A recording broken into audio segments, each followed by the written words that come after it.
最近美国的新鲜事儿有很多，最核心的事件呢，就是美国的总统大选。与其说是一件重大的政治事件，倒不如说是美国4年一度的大型总统真人秀。特朗普在拉选票的时候，他就说过，他要带领美国步入经济的黄金年代，并任命了马斯克和维维克为新成立的政府效率部的一把手和二把手。喜欢诙谐幽默的马斯克为该政府部门取了一个很可爱的名字，叫狗，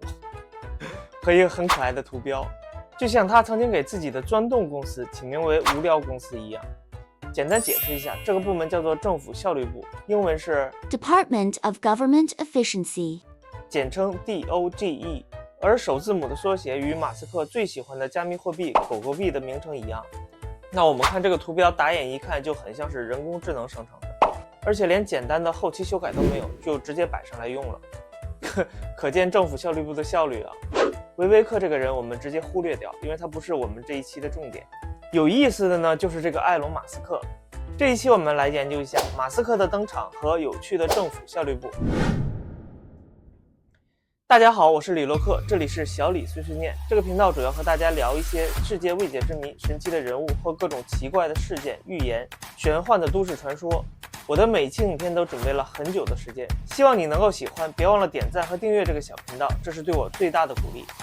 那么政府效率部这个名字我们一看就能理解个大概啊，其机构的职能目标是帮助政府削减2万亿美元的联邦预算。其实说简单一点，就是让没用的人滚蛋，让没用的事儿滚蛋，把这些浪费掉的钱花在有用的地方。想当初马斯克刚刚接手推特的时候，就一刀砍掉了1/3的员工，在自己的 SpaceX 公司也是动不动的大换血，经常辞掉自己90%的员工和所有的高层领导。其实马斯克在川普竞选的时候就花了2亿美元作为榜一大哥，力挺川普上任。可见马斯克他早就有一些明确的目标。马斯克说美国政府一年会花掉6.75万亿美元，这个数字里面就有2万亿是浪费掉的。我能够把它们节省出来，避免政府掏空你的钱包去干那些没用的事儿。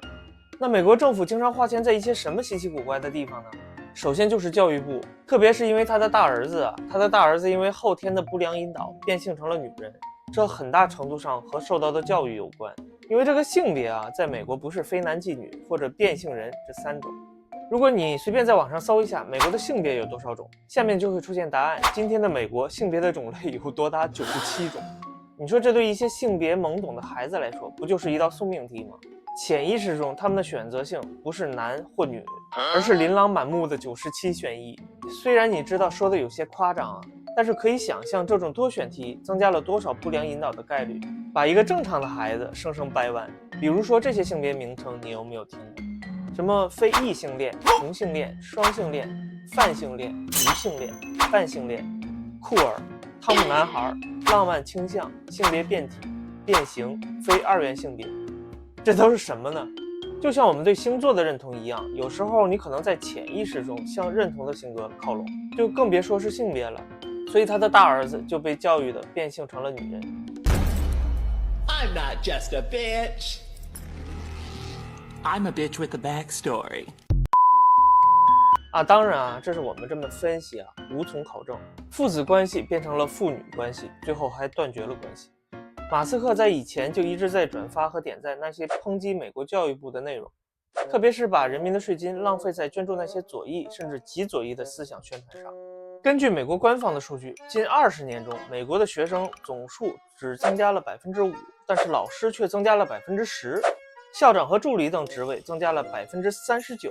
是不是感觉很反常？后面我会详细的解释。还有就是行政人员和其他工作人员大幅上涨了95%。那么问题就有了，这20年来学生增加那么少，为什么各种助理和行政人员增加了那么多呢？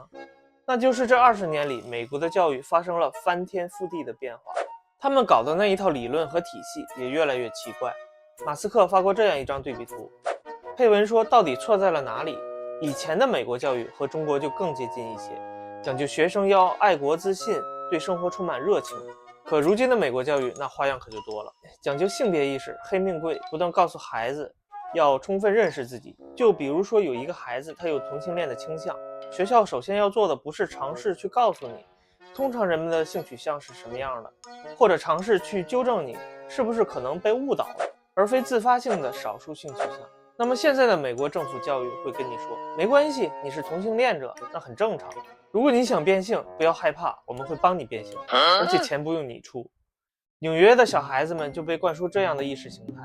导致美国政府资助的公立学校开始大量招收所谓的助理和行政人员，因为过去正常的老师就根本教不了孩子什么同性恋和变性的问题，所以必须来招大量的新人来给孩子们上课。美其名曰上所谓的彩虹课，解释一下，彩虹在这里的意思是对少数性别倾向群体的友好和认可。其实对于先天性的少数性别倾向者，这我们的确是可以对他们表示认可和肯定，毕竟人各有志，人都要生活，那他们自己又没有觉得自己有什么问题，这就很正常。但是这里面就有一些不对劲儿，美国教育体制的问题就出在根源上，他们宣扬彩虹很美，每一道颜色都美，鼓励孩子们拥抱自己的多元性，可是对一个根本没有成年，甚至还在读小学的孩子宣扬这些东西，是不是感觉很可怕？孩子非常可能会被错误的引导。那马斯克就觉得他的大儿子就是被学校的老师错误的引导了，最终马斯克的儿子就去做了变性手术。更可怕的是，马斯克的儿子做这个变性手术啊，一个未成年人要做那么大的一个手术，居然不需要通过父母的签字，也就是上面我们说的彩虹教育的精髓。我们要拥抱我们的多元性，我们有自由选择的权利。手术前只要确定这个孩子他自己同意就 OK 了。难道这不荒诞吗？你以为变性手术就像扎一个耳朵眼那么简单吗？在此之后，马斯克为其他所有的孩子进行的教育都量身定制，并在自己的 SpaceX 公司总部进行。而且对于孩子的教育，他不仅仅限制于自己的孩子，所有 SpaceX 公司的员工都可以参与自己孩子的这种教育模式。所有的孩子不分年龄，而是先对于他们的思维水平进行评估，再针对性的进行区分教育。另外话说回来，美国政府教育部推崇的这种变性自由的手术费也是由美国政府来出的。我们说每一项法律条款的制定都需要深思熟虑，要考虑到它所有可能造成的社会影响。难道这个教育就不需要深思熟虑吗？我也真是醉了。那除了中小学的彩虹教育外，美国大学在这方面的状况也越来越恶化。就在不久前，马斯克还转发了这个图，图上表达的是美国大学学术界一直在浪费大量的税金来进行思维觉醒病毒的研究，这必须停止了。觉醒思维病毒讲的是这张图上通过对 1.75 亿篇美国学术论文中关键词的解释，发现美国人的税金被大量的浪费在研究这些东西上面。其中有种族主义、白色霸权、性别歧视，这些还是可以理解的。但是像什么厌女症、父权制、恐同症、反同性恋、变性恐惧症、肥胖恐惧症，这些带有很强左翼色彩的研究，在近20年大量出现在学术论文里。那换句话说，就是政府在这20年里把大量的税金都浪费在研究这些上面。可这些东西真的对国家发展、对人民生活水平提高有用吗？我们不能说它肯定没有用，因为在专业上的一些研究不是我们老百姓能够明白的。但确实有很多的操作是民众无法接受的，也不想买账。面对种种的花销，千奇百怪，终于美国政府的这些操作激怒了马斯克。这次大选，他毫无保留地力挺特朗普，掏出了1.2亿美元帮特朗普竞选。马斯克就宣称他要砍掉这些毒害社会的巨大开销，就是这些披着思维觉醒外衣的寄生虫。所以马斯克上台，第一个要宰的就是美国教育部。那接下来第二个就是要砍掉美国很多莫名其妙的其他花销。马斯克的副手维维克转发了一条新闻，新闻里指出2024年至少有1264个联邦项目授权过期，这涉及到2000亿美元。那授权过期的项目就不应该再拨款了。此外还有245亿美元的未核对交易，也就是说这245亿美元花在哪里了都不知道。而在公布的联邦项目里，你看看啊，内容就挺有意思的，里面有3300万美元用于跨性别猴子的研究，270万美元用于研究跑步机上的蜥蜴，而240万美元用于研究俄罗斯人酒精和成瘾问题，还有5870万美元用于在全世界主要杂志或展览会上投放有关性别平等的宣传画。另外，美国国际开发署花了600万美元帮埃及促进旅游发展，又花了2亿美元保证在疫情期间艺术家们能够获得更好的薪资收入。而且这里面关于猴子的研究最近炒得最为火热，网上传说美国跑了43只猴子，这些猴子个个身价不菲，因为这些是用来做各种实验的实验猴。警方呼吁切勿与他们接触，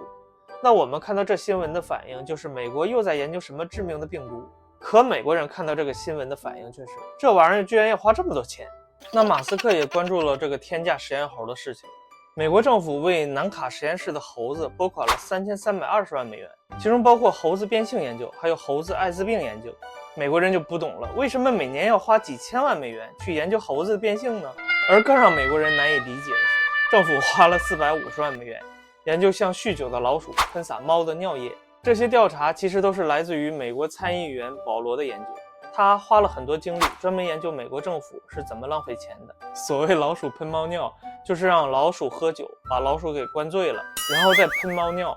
研究老鼠到底为什么害怕猫，老鼠脑子里到底有什么天然的害怕猫的开关。那把老鼠灌醉之后，这个开关它会不会关闭呢？